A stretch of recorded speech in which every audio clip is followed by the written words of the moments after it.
Hi guys, and welcome to episode 2 of Pickles and Vodka podcast. Last week, when I released the first episode, you guys were amazing at responding and sending me texts and messages, letting me know how much you enjoyed it. It just made my day. Like, every time I got one of those messages, my face lit up in real life.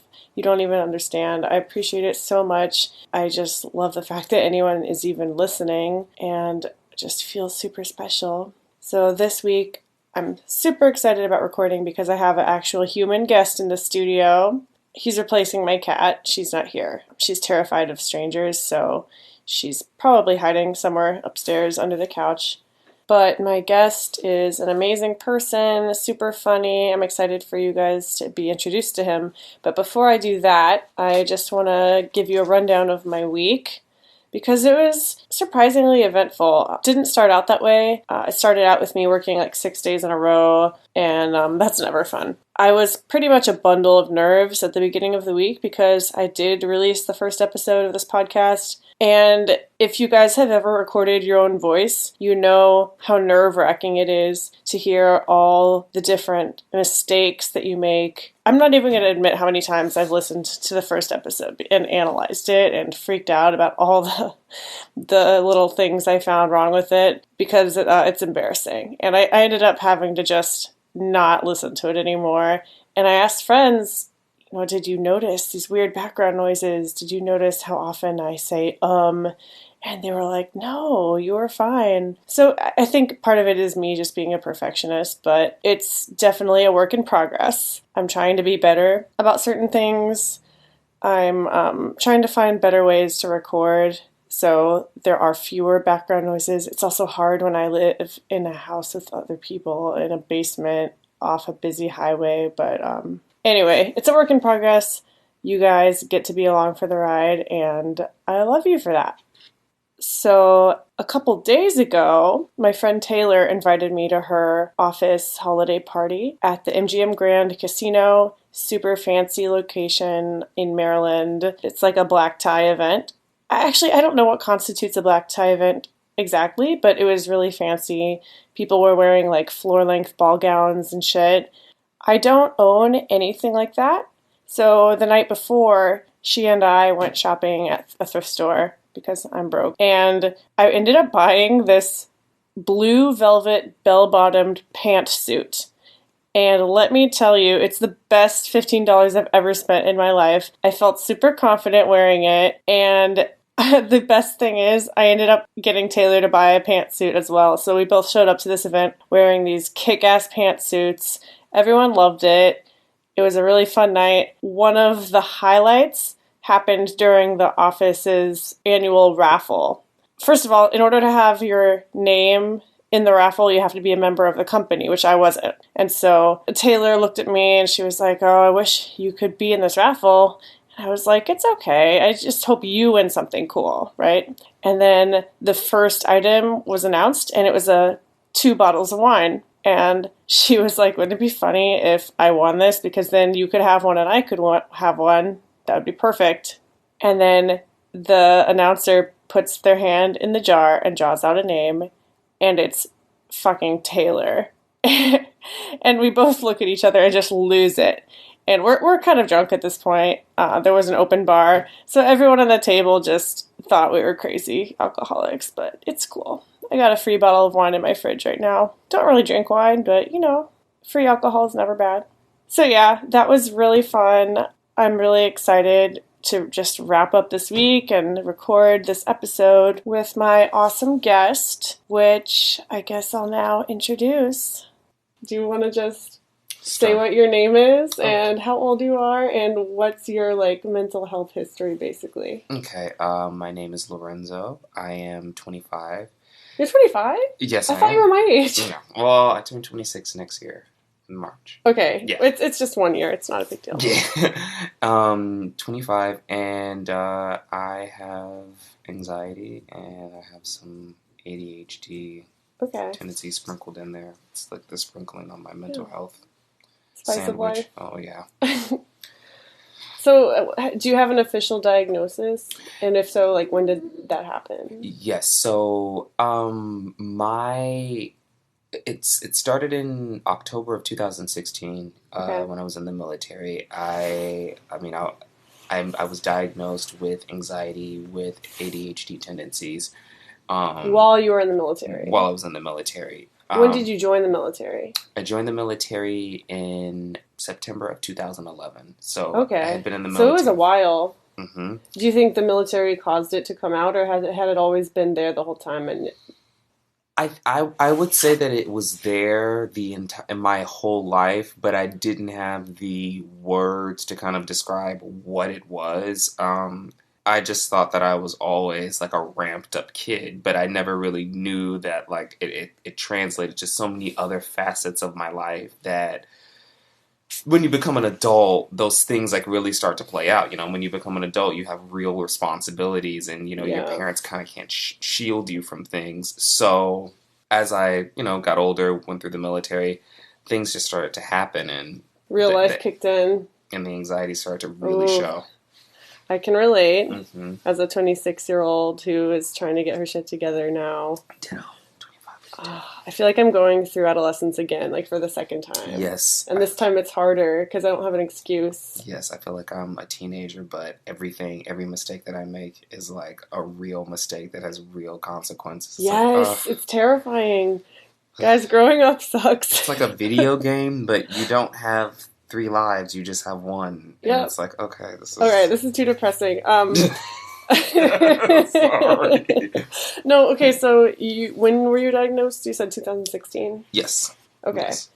And so are you on medication currently? No. What was the response to the diagnosis? So I'll kind of like start off with what happened. So it started off with work, and it's kind of been a constant replay in my life.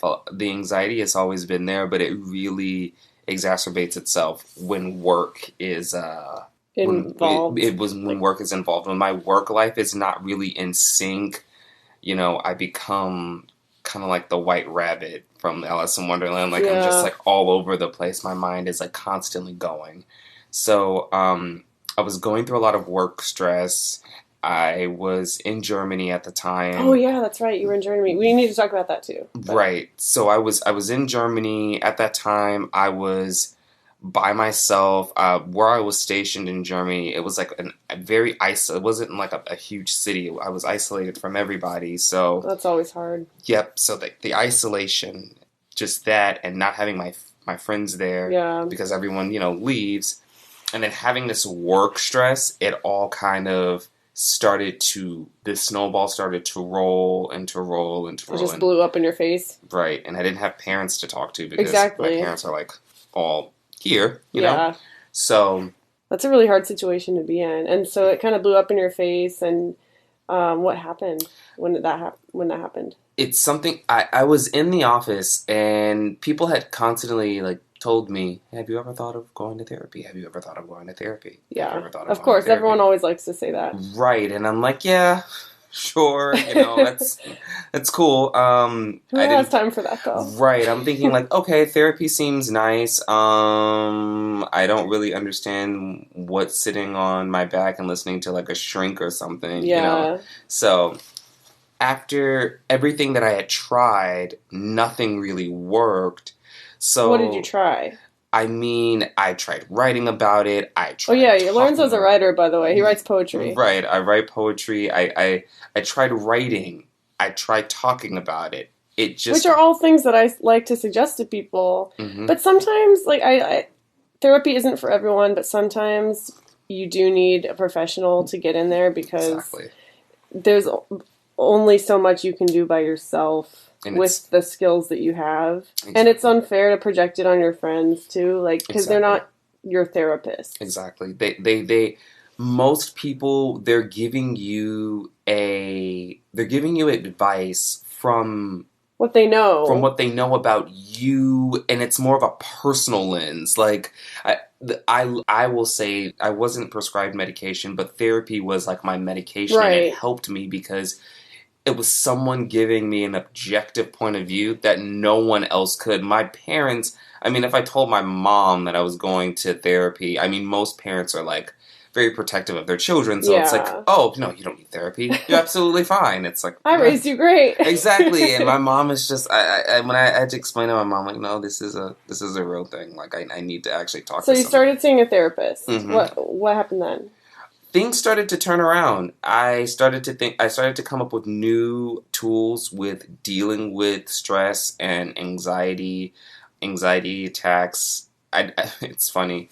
So for you, what constitutes an anxiety attack? Because some people might not be familiar with because it is a medical thing that happens. I have been with people who have had an anxiety attack. I've had to take them to the ER because of it. Mm-hmm. And then by the time they got there, all the symptoms were gone and they felt stupid. Right. But it's a real thing. It's a real thing. So can you describe that? Yes. I won't give like a medical definition because I'm not a medical professional, but how it feels to me, it is like, imagine, it's not a thermometer, but imagine a meter. That's the word. Okay. Imagine a meter and like slowly things are just ticking and ticking and ticking. And once, everything reaches like the very top of like worrisome stress, that's when like the cap blows off. And an anxiety attack is kind of like that existential meltdown. So for me, everyone has different anxiety symptoms. Whenever I have an anxiety attack, which I've had maybe once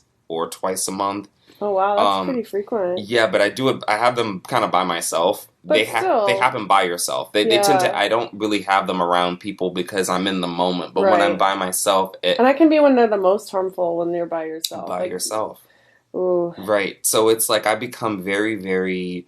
I cannot move. It's like I'm stuck. Like paralyzed? It's like I have paralyzed. Like it's like I'm in quicksand. I tell this story. I went to when I got out of the military last year. I was just going through a lot of transitions, and I was transitioning out of the military and getting into a different lifestyle of being civilian, which is really difficult. Yeah. And moving here, and this all happened in Florida. So I went to.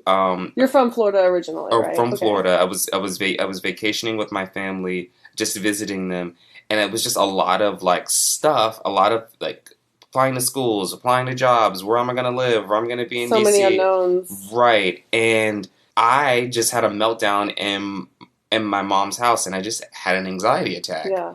And I try to fight the mental health. I try not to succumb to it. So I know that if I'm having this, I know I need to seek some type of help. So that's good. I get up, I put on my clothes, I research the nearest VA clinic, but the VA clinic is not like an official clinic. I was told it wasn't an official clinic, or they didn't have a psychiatrist, or da-da-da-da-da. They weren't like equipped. They weren't equipped to help me. Right. So I kind of like chuckle at it now because it's kind of ironically funny. It's like, well, what happens after you have an anxiety attack? You do. It's like, what do you do when you have an anxiety attack and you try to get help and you can't get help? They say, fuck you. Yep, you go in the car and you have another anxiety attack. So it's just about the anxiety attack. And I'm just like, this is just a lot. So how did you get out of it? To be very honest with you, Christina, from that moment up until now, being very transparent, I don't think I've gotten completely out of it. I have kind of found... And that's fine. Mm-hmm. You have to know if you're in an imperfect place. Like, that's totally fine. Most people don't have it figured out. I don't. If someone says to me they have it figured out, I don't trust them. Yeah, and I've had to tell my family, and even my mother, I love her dearly, but I've had to tell her a lot that mental health is not something that you quote unquote get rid of. You can try anything. You don't really get rid of it. You find ways to deal with it. Yeah, you have to live with it. You try your best not to allow it to become the biggest part of your life. And your identity. Exactly. No, I have struggled with that so much in the past. And even, like, right now, I struggle with it. Like, making it my identity. Because there's so many other parts of myself that I like and that I want to pursue. But it kind of swallows you whole. It does. And it's all you think about. And it's hard to think of yourself outside of that. Mm-hmm. So you got your diagnosis, you started seeing a therapist. When after that did you get out of the military? And then how did it change once you got out of the military? Like what led up to the panic attack in Florida? Just getting out. applying to schools, not hearing back from them prior to like needing to start school. So it's like, basically having this plan, and it goes back to the white rabbit. It's funny. I never realized I did this, but I always describe anxiety like that. You have this plan and it's not going to plan and everything is falling to shit. And you're just like, so what do I do? And then you just start worrying, and it fogs up your mind. Your work product is crappy. If anything outside of the plan, like if the plan changes one little bit, then it's all fucked. It's all fucked. And it's like, I had to kind of like calm down and breathe and try my best not to, go into a hole. Because my therapist did say this, like, I'm prone to depression, but it normally happens as an aftermath of a lot of anxiety. And the two are very closely linked. In fact, one of the emails that we're going to talk about later on specifically talks about that. Mm-hmm.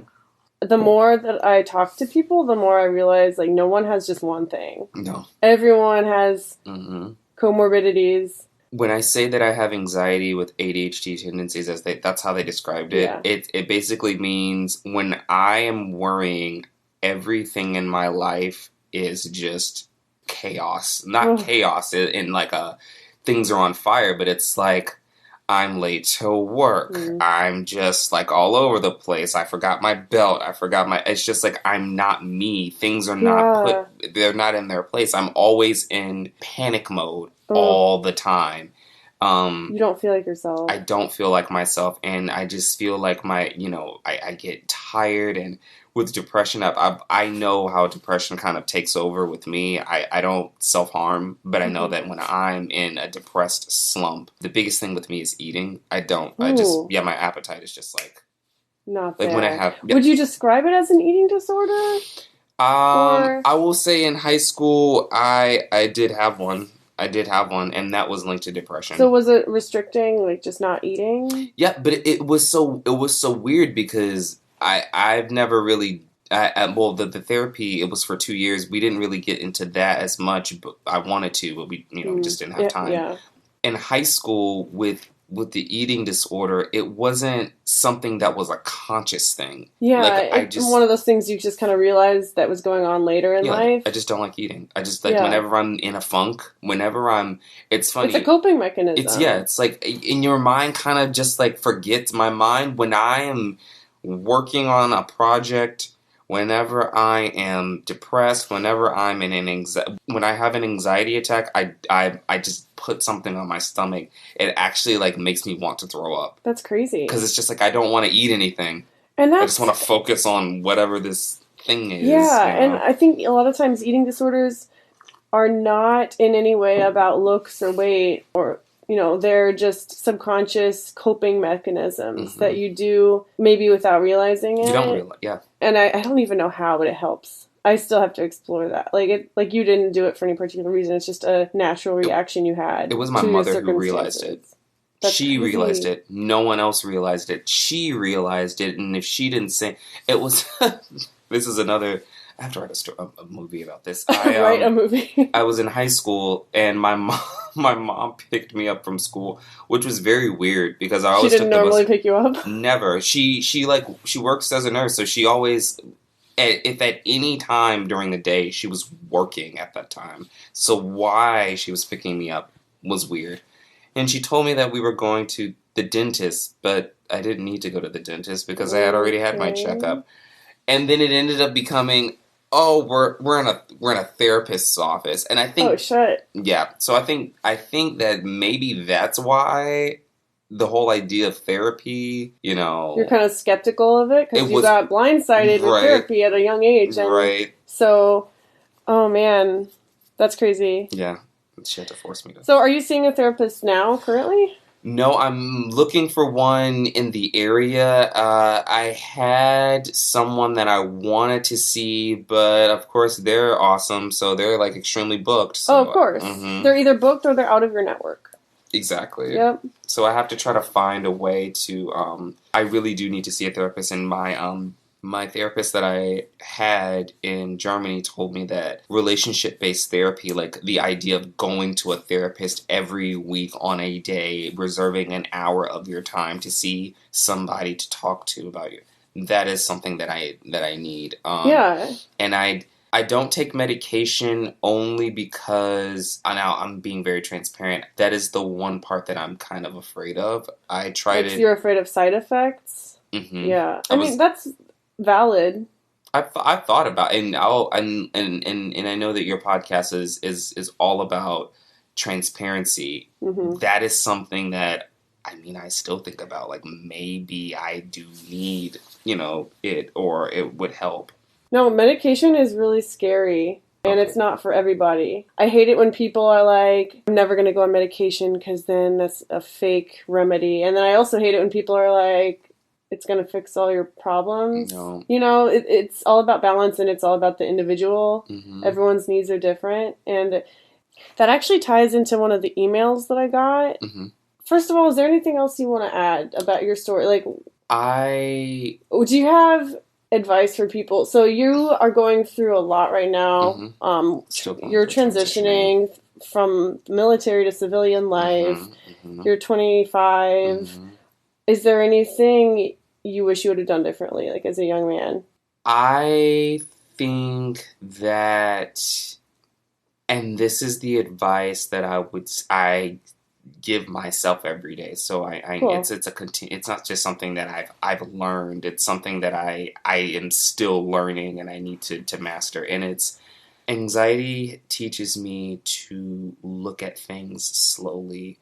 There is this thing in therapy where they teach you about grounding exercises. Like keeping your foot on the floor? Keeping your foot on the floor, but making sure that you are, when you have an anxiety attack, it's kind of like think of things that you can see and taste and touch and smell that are around you. Connect yourself back to like reality and how you, and what you're going, not what you're going through, but where you're at. I mean, where you're physically at. Right. Yeah. Because sometimes just, I'm telling you, it's weird. Your mind spins into this other place, especially with anxiety, and you're like, people think sometimes it's not that serious of a mental issue because it's not depression, and I'm like, no. No, it is a big issue. It's funny. A lot of, and like you said, it's the precursor to depression.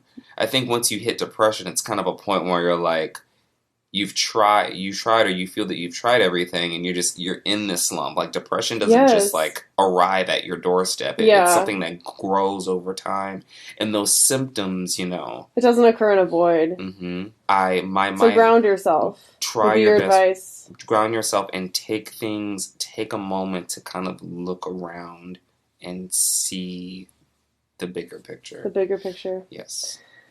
Okay. Thank you for telling your story. I know it wasn't a lot of time to do that. Anytime. It's like a lot of information at once. Mm-hmm. But I want to get to the emails because we're going to have a lot to talk about with them. Okay, so the first one is from Trent. Okay, Trent. He says a lot of stuff. I'm just going to kind of paraphrase. But basically, he wants to know what our opinions of the psychiatry industry are. So he says, maybe I'm jaded, but I don't trust it. And I also feel like as a whole, people have sort of just accepted psychiatry as a science when in fact it isn't. For instance, the medication he's on and the treatment he can get have come down to the judgment/opinions of someone who doesn't know me very well or has preconceived notions in their head about me. So he feels like maybe if the doctor's having a bad day, he might take it out on him. He's had psych doctors who have totally missed the point, or they've had incentives to prescribe certain meds because of money reasons or whatever. I don't know. So what's your general opinion of the psych industry in this country? Because I'm pretty skeptical of it. But he can also see how it can be useful to some people. So there's a lot to talk about there. Yes. And I was on antidepressants when I was 17, but I went off them about a year later. And I haven't really been to a psychiatrist since then. So I feel like you could have more to add to this conversation than me. Yeah, I went to a psychiatrist once, and he actually gave me medication. I used it once. And for anxiety or depression? Anxiety, and I didn't like the way it made me feel. But at the same time, I didn't allow it to hindsight 2020, I didn't allow it to actually like do what it was supposed to do. So it could have helped, but I don't know. And that's the thing, you have to follow these the way they're prescribed. You do. For instance, I know someone that's really close to me is on antidepressants, and one of the instructions is don't use it with alcohol, but they drink on it. And it works, but to a certain extent. Right. And you just have to recognize that if you're not following it exactly, you might not have the desired results. Exactly. I think there was a part in the letter that you paraphrased. If anyone has judgment over you and you using prescribed medication and they have some thwarted view of you, I don't really think that's someone that you even need to associate yourself with. I totally agree. Yeah. I think he's talking about the people who are prescribing the medication in the first place. Mm-hmm. Psych doctors who miss the point, or like they have the wrong incentive, like basically psych doctors who just don't give a fuck. They just kind of prescribe medication left and right. Mm-hmm. I'm only thinking about this through me. If I'm being if I feel like I'm in a situation, I'm a very nerdy person, so I'm always researching. So you should. If you're being prescribed something like that, guys, should be reading. Totally research it. Don't just accept it blindly, because there's a ton of meds out there, and a lot of them do have bad side effects. Exactly. And a lot of doctors do just prescribe them without really looking into your case history or whatever. So do your research. It's like psychiatrists and and the therapists are somewhat of the way that they operate are somewhat in the same lens. Like therapy only works if you're meeting the therapist halfway or in some percentage. Like you have to be giving some reasonable percentage of effort. Exactly. And with a psychiatrist, you have to be the same way. I mean, you can't. You have to be honest. You have to be honest, and you have to go. I would go into a psychiatrist's office with some form of knowledge about what you intend or would want to or would need to put in your body, you know? Yeah. And also, if you get the vibe right off the bat that they don't care about you, don't feel bad about just saying bye. Bye. Yeah. Bye. Like, there's other people out there. Exactly. Don't waste your time and money on someone who doesn't give a shit about you. Exactly. Okay. The next email is from Chelsea. She struggles with an eating disorder as well as anxiety/depression. I'm wondering what you think about disability aid for this kind of thing. Do you think that seeking any type of aid through university or through the government is something that should apply to these kinds of disorders? Or do you think that some disorders are just too common to be able to provide accommodations for? First of all, I don't think there's such thing as something being too common to have help for. Yeah, I would think the opposite. I think that if it's really common, I think there should be more help for it. Yeah, no, that was my first reaction too. But it is, especially in our country right now, it's really hard to find help for mental disorders. You were in the military. What kind of help did you get? I think, and this is kind of like a big world issue. I don't think that there's like a very clear cut, like easy solution. I think this is and I know this sounds really cliche, but I'm saying all this to get to a point. So the military, the thing that I liked about the military is that although I had the issues that I had other people who were dealing with other mental health issues. My father spent 22 years in the military, and he has mental health issues from the military. Oh, wow. So it's kind of we understand a part of each other, and we talk about it very openly. So, I've had other leaders and other sergeants and people that were in the military that dealt with different mental health issues or the same mental health issues as me, and we talked about it. That's surprising to me, because when I think of the military, I think that it's kind of what's the word? There's a stigma, like no one wants to talk about it. Everyone wants to be like macho and whatnot. Some people are macho, but some of us are so perceptive that like some of the even the machoistic parts of people, it's like, yeah, you're hiding some form of whatever you're going through because I'm hiding, or I've hid that before, I've dealt with that before. So it's a way of relating. So I'm saying all of that to say, I think the big world solution to that is like we just need to, and you said this in the first episode, what this podcast is for, like talking openly about it. You have to talk about it. I mean, most people don't realize that they have depression until they realize, like me. And I believe you said it too about you. I didn't realize I had an eating disorder until my mother told me. That must have been rough. Are you eating? And the thing is, I think that she does. It's funny. She does it now. We talk about our feelings from time to time, but she doesn't like to dig and dig. I'm the person that goes in and constantly talks about their feelings and how they feel and where I'm at mentally. My mom is not necessarily that person, but she's picked up on it, and that's a big deal. And she conveys it in her own way, and it's since that day. Yeah, ever since that day, ever since that time in high school, she's constantly asking me whenever I'm not at home, are you eating? What are you eating? Mom. Yeah, are you eating I'm like, yes, I'm eating. If Lorenzo's mom is listening to this, he's eating. I'm eating. Trust me. I love food. So I guess the answer to Chelsea's question, should there be aid for this kind of thing? Absolutely, yes. Absolutely, yes. Absolutely. It's something that you can never have too much of. And if you do have to seek aid for this, there should be no shame about it. Absolutely. It's just like going to the doctor for some, a cold or something. But again, people feel like they can't talk about it to their medical providers. I find it hard to tell the truth when I go to the doctor about my stuff. Because I am, I drink too much and I still have an eating disorder. And I'm seeing the doctor in a few days, and I am going to try to be honest, but it's going to be hard. And it's funny, I did my VA stuff, and I told myself, and this was in June or July. It was recently. June, it was recently, and I told myself in my head, I'm like, I'm going to be as honest as I can, and it's scary. Wish I took a picture of it. You do not. Mental health, for someone who is so, I feel like I'm so aware of myself. You are. I am, but at the same time, when you answer these questions, you're like, they did their little analysis, and I'm like, it's scary. Lorenzo, you got some depression tendencies, but you definitely you have anxiety. Are you diagnosed with this? And they get my medical packet came back, and I don't mind showing it to you, but it's like, we're going to look at it after this recording. We're just going to whip it out and read it. You just see pages of anxiety. It's surreal to see it on paper, because you feel like you give yourself all these diagnoses, but it's not really real. You don't feel validated. And then when you see it on paper, you don't feel like it's real still. It's like, this isn't real. I'm imagining things. Yeah. Okay, so aid is good.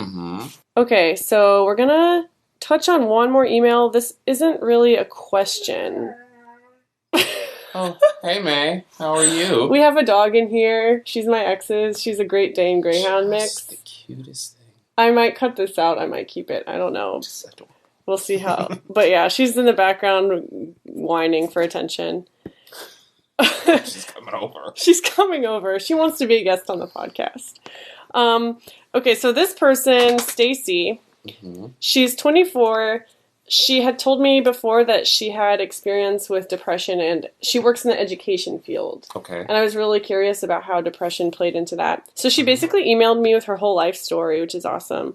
She basically went to school for her bachelor's. I forget if she got her master's or if she's getting it now. But the whole time she suffered from really bad depression and anxiety, and she had a long-distance relationship and a bad roommate, and she was working 3 jobs, and she was basically a mess and almost got kicked out of school. So there's a quote that she said that I wanted to read to you and get your thoughts about to see if you related. Okay. So she says, having anxiety and depression as comorbid disorders is like having 2 people in your brain constantly fighting. One has the catchphrase, what if? And the other has the catchphrase, nothing matters. Anxiety is constantly screaming at you about all the things you haven't done, all the things you need to do, all the things you just don't have time to get to, even if you were the most productive person. Depression hears all the shit that anxiety is screaming about and says, none of this matters, because even if you did do it all, you'd still fail, so you might as well not make the effort. By the way, nobody likes you, and also you're ugly. Oh my gosh. I know! I read this. Jesus. And I was just like, oh my god, this is so... That's really... It's so relevant. Oh my God. See, previous question, this is why we talk about things, because we realize that almost sounds like a piece from my journal. Yes, and I feel like all of us could relate to this. So, Stacey, thank you for sending this in. Mm-hmm. We obviously, me and Lorenzo can relate really hard to this. So, how do you deal with those two voices constantly fighting? It is I'm glad that I have a network of people that I can lean on, and they constantly remind me to get out of my head, because getting out of your head is so important. Yep, I tell people all the time, I have a vacation home in my head. That's how much I stay in it. It's like I'm there all the time. And that's where the voices live. They live all in your vacation home. Exactly. And I'm like, okay, I need to not think about this. I need to stop thinking that I'm not productive. I'm a list person, so I write things down, and even for like practical things in my life, I try to knock things off of my list. And to be honest with you, Christina, I put minuscule things. I put stupid bullshitty things on my list. Are you the type of person who makes a to-do list with stuff you've already done so you can check it off? Yeah, some days I do the same thing. Some days I want to feel like, you know like, what? Eat a vegetable. Yep. And then you check it off and you feel amazing. I feel amazing. I'm a reader, so it's like if I can read a chapter of this book, I already feel like, okay, I've done something. Yes, I do the same thing. It gets you out of your head. You feel accomplished. Yeah. It makes you feel like you are able to accomplish things. Mm-hmm. There is a point of doing things. Exactly. Yes. I don't know. I feel like we've covered this topic pretty well. Mm-hmm. Thank you so much for coming in. Anytime. It's like 11:25 right now, and Lorenzo just got off a double shift. He's been working all day, so you guys better appreciate this. Yeah, it's freezing cold down here. He's got like a blanket and a scarf, and he's drinking tea. Definitely. If I remember we talked about it before. One thing that I found throughout this week. A book that I keep. Oh, yeah. Oh, so guys, I forgot. We're supposed to talk about a cool thing for this week. Mm-hmm. But I was telling Lorenzo, I don't have anything this week. Mm-hmm. Like, I couldn't think of anything. I've been working so hard and I just haven't had the chance. So Lorenzo has something cool to suggest to you guys. Yes. And this book has changed my life in so many ways. It's called The Four Agreements by Don Miguel Ruiz. My sister loves that book. It has helped me. That book has helped me in so many ways. It's a short book. It's when I saw it physically, I was surprised by how tiny it was. Yep. And I even have the audiobook? Well, I have the actual... He has his phone out right now. I have my phone out, and I'm trying to find the picture of... I'm on the edge of my seat here. The Four Agreements, and it's... Be impeccable with your word. Don't take anything personally. Don't make assumptions. And always do your best. And it's those four things. Those are the four agreements? Yep. It's those four things that when you actually... You don't even... The point of those four agreements is not even for you to master it, because it takes almost an entire lifetime. Yeah. Self-betterment is a lifetime job, right? Yeah. So it's all of that takes a lifetime to master. So if you're working on that actively in your life day by day, you know what, I'm gonna say how I truly feel. I'm not going to allow other people's perceptions affect my perceptions. I'm going to try my best, and I'm gonna, I'm not gonna make any type of crazy assumptions that are not based in some form of logic. Because then you get trapped in your head, and it's just a downward spiral. That is one of the things. Close friends, a journal, and remembering those four agreements have helped me in therapy. Helped me. Shout out to therapy. Shout out to therapy. Have helped me in my journey for all the better. Awesome. Yes. Well, so read the Four Agreements. Do you know the author? Don Miguel Ruiz. Wow, you knew that off the top of your head. I'm really impressed. He didn't even look at his phone. No. So read the Four Agreements. Check it out at least if you're curious. We're going to wrap up because this is super long. But thank you so much for listening. I feel like I have to plug the podcast. You guys can follow me on Instagram and Facebook, Pickles and Vodka Podcast. I'm still working on a website. I know I said I would do it last week, but I've been working really hard, and GoDaddy, my host, has been really difficult to work with. I don't even want to talk about it right now. But yeah, I'm working on a website. You can email me at picklesandvodkapodcast@gmail.com. You can DM me on Instagram, whatever. Send in your questions and life stories. If you want to be a guest, hit me up. I have guests scheduled through December, but I'm going to need them in January. So let's get that scheduled. Again, thank you so much for listening. Lorenzo and I want to wish you a happy Monday. Happy Monday. Your week is going to rock. And see a therapist because you need it. Please do. They help. Oh my goodness. All right. Bye. Bye.